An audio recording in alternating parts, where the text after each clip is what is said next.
Hello la communauté. Vous êtes bien sur la chaîne Team Smile 24. Moi c'est Thierry, je suis coach. J'interviens notamment sur tout ce qui concerne les blessures de l'enfance. En fait, mon objectif c'est de pouvoir vous aider à renouer contact avec votre famille. Je parle notamment de ma relation tout au long de ce mois de mars avec mon père. L'objectif c'est de pouvoir aider des personnes qui ont eu des difficultés relationnelles ou alors qui sont encore dans cette situation aujourd'hui. Je vais commencer une nouvelle série qui concerne la réconciliation et je vais vous expliquer comment moi j'ai pu me réconcilier avec mon père. Je vais vous expliquer les étapes et comment ça s'est déroulé. Aujourd'hui, je voudrais commencer simplement à expliquer comment, au tout début, mon père a voulu reprendre contact avec moi et comment j'ai réagi.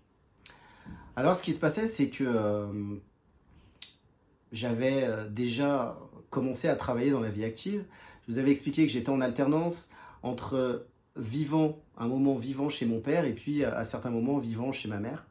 Donc ça, c'était tout au long de ma vie où j'étais encore à l'école. Et puis, au fur et à mesure, j'ai commencé à travailler. Et à cette période-là, en fait, ce qui se passait, c'est que j'avais plus du tout de contact avec mon père. Et puis, je commençais à vivre ma vie professionnelle. Voilà, on commençait à travailler. Et puis, je savais toujours que mon père était là, mais néanmoins, je ne parlais pas du tout, mais alors pas du tout avec lui. Et ce qui se passait, c'est que à un moment donné, mon père a voulu reprendre contact avec moi. Et il a commencé à m'envoyer des messages, il a commencé à essayer de m'appeler. Et pendant tous ces moments-là, je ne répondais jamais. C'est-à-dire que ce soit les SMS ou que ce soit les appels, je ne répondais pas. C'était un choix de ma part. Et comme il a vu que je ne répondais pas justement à ces messages, ce qu'il a décidé de faire, c'est de m'envoyer une lettre. Il m'envoyait une lettre à la date de mon anniversaire. Alors, je dois vous dire, j'étais très surpris.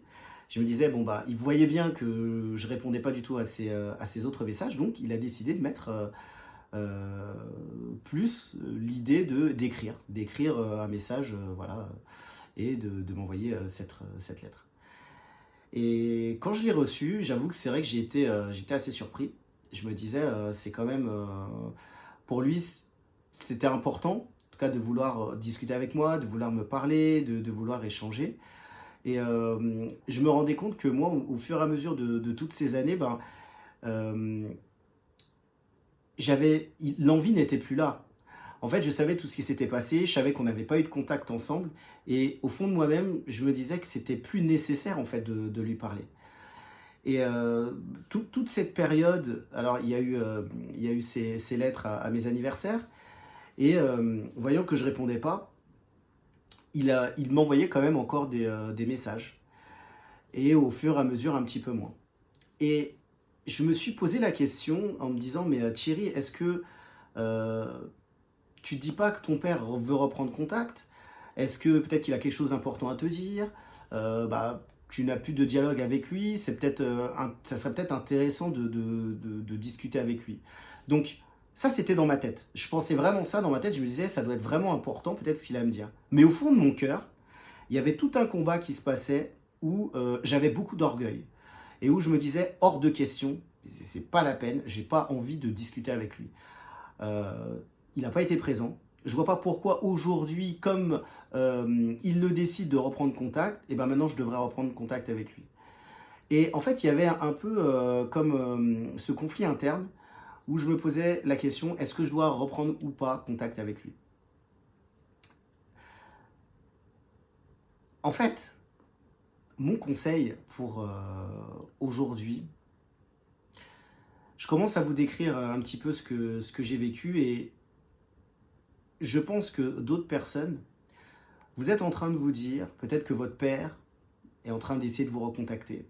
Vous êtes en train de vous poser la question. Est-ce que je dois le faire? Est-ce que je dois lui répondre? Est-ce que je dois pas lui répondre?